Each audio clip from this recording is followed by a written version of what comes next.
In 2022, the world is being introduced to a new movie by Jordan Peele. Alien abductions and miracles are said to happen often. But are they true? These are the possible stories behind Jordan Peele's movie, Nope.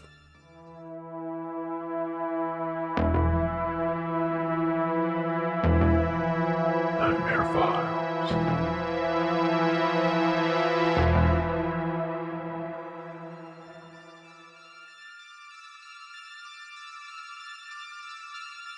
When numerous residents of Berkshire County, Massachusetts individually reported having seen a UFO on September 1st, 1969, authorities were at a loss for an explanation.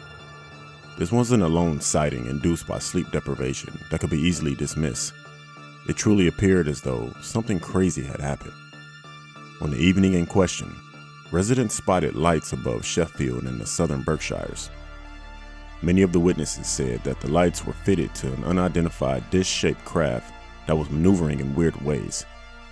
Some witnesses claimed that they lost track of time as they gazed with stunned fascination at the object.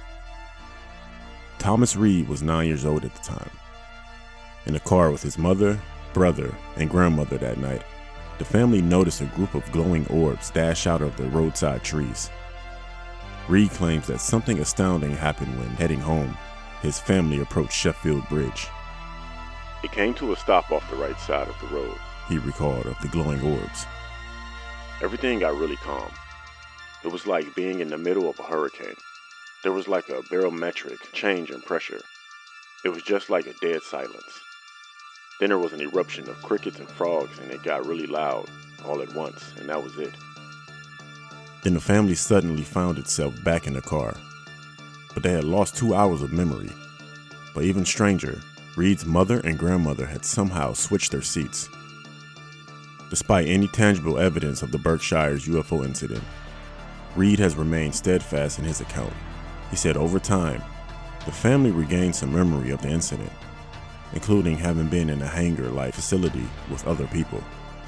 We encountered something, Reed said. It was definitely not of this world. This hangar thing was huge. It was like 2 football fields. This hallway that we had seen was circular with a wide configuration almost to control the flow of traffic. It's important to remember that Reed was one of dozens of people who reported witnessing a UFO in the Sheffield area that night. Some were adults who called into the local radio station to report the sighting. Others were children who began drawing the UFOs in class. There must have been 20 or 30 sketches that were drawn by children in our 4th grade class from what they saw, said Reed.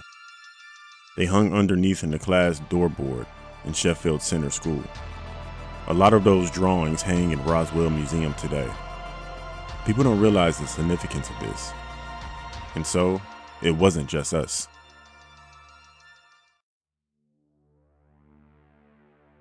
On October 21st, 1978, Australian pilot Frederick Valentich disappeared into thin air. It was during a 125 nautical mile training flight aboard his Cessna over the Bass Strait between Tasmania and the Australian mainland that the incident occurred. It is important to note that the 20-year-old, who was an enthusiast of alien stories and UFOlogy, was a fairly experienced pilot. At 7:06 p.m., at 4,500 feet after departing to reach King Island, Valentich reported that an unidentified craft was following him. Melbourne Flight Service insisted that there was no traffic near him, but the pilot was adamant a large vessel was on his tail. He explained that it had 4 bright lights and suddenly passed 1,000 feet above him in remarkable speed. For 5 straight minutes, Valentich described its movement and shiny metallic exterior.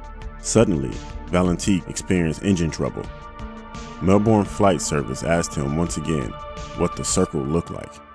"It is hovering and it's not an aircraft," were his final words. The last sound radio officials heard was a metallic scraping sound. Authorities presumed that he crashed, but a later search of the area yielded nothing.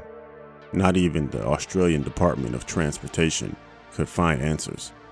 In 2014, however, new claims came to light. A UFO action group in Victoria alleged that an unidentified farmer observed a UFO nearly 90 feet in length, hovering above his farm on the morning following Valentich's disappearance. More importantly, The farmer claimed that the pilot's plane was stuck to the UFO, leaking oil, while the farmer said that he scratched the airplane's registration number on his tractor. He never came forward, claiming that the ridicule he'd received from his peers after telling them discouraged him. Unfortunately, the Victorian UFO group never managed to identify the man. For the UFO Action Group lead investigator George Simpson, he was definitely frustrated. It's easy for some to dismiss, but there's a corroborating story confirming there was a UFO near Adelaide at the time, he said. This was an experienced pilot who should have been able to identify another aircraft, but was clearly unable to. Ultimately, only a few possibilities regarding the disappearance of Frederick exist. That he crashed and his remains were never recovered. That he purposefully disappeared.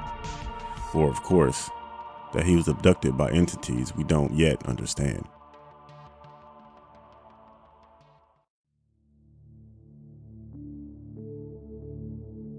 It was October 11th, 1973, when Calvin Parker and Charles Hickson, they went fishing in Mississippi.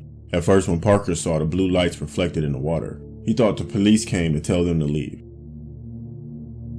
A big light came out of the clouds, Parker recalled. It was a blinding light. It was hard to tell with the light so bright, but it looked like it was shaped like a football. I would say, just estimating, it was about 80 feet. It made very little sound. It was just a hissing noise. Parker then claimed that 3 legless creatures floated out of the vessel toward him. He described all 3 as having mitten-shaped claws, while one was necklace and gray. The other appeared to be more feminine. When one of them tried to wrap its hands around Parker's neck, his natural response of fear oddly subsided. I think they injected us with something to calm us. I was kinda numb and I went along with the program. Parker alleged that he and Hickson were taken aboard an alien vessel and experimented on. Afterward, the 2 terrified fishermen found themselves back on the riverbank as though nothing had happened. They drove to the Jackson County Sheriff's Office and told Captain Glenn Ryder and Sheriff Fred Diamond the entire story. When I got in there, they had me. It was kinda weird, Hickson told the police. There were no seats, no chain. They just moved me around. I couldn't resist them. I just floated and felt no sensation, no pain. They kept me in that position a little while.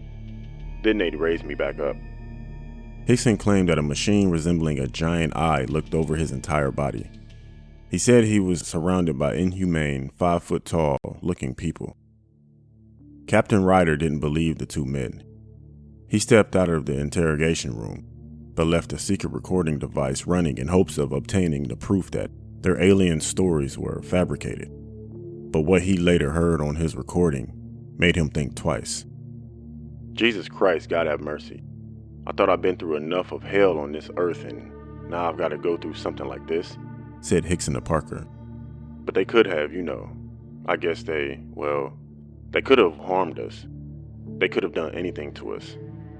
I just want to cry right now, added Parker. What's so damn bad about it is nobody's going to believe us. With no physical evidence of their abduction, the alien story remains a mystery. Parker stayed quiet about the event for decades, but after Hickson's death in 2011, he wrote a 2018 book on the matter. Its publication prompted others to come forward, claiming that they too had seen a UFO that night. It makes me feel pretty good I'm not the only one who saw something, he said. Most of the people are credible people. These were the true stories possibly behind Jordan Peele's movie, Nope.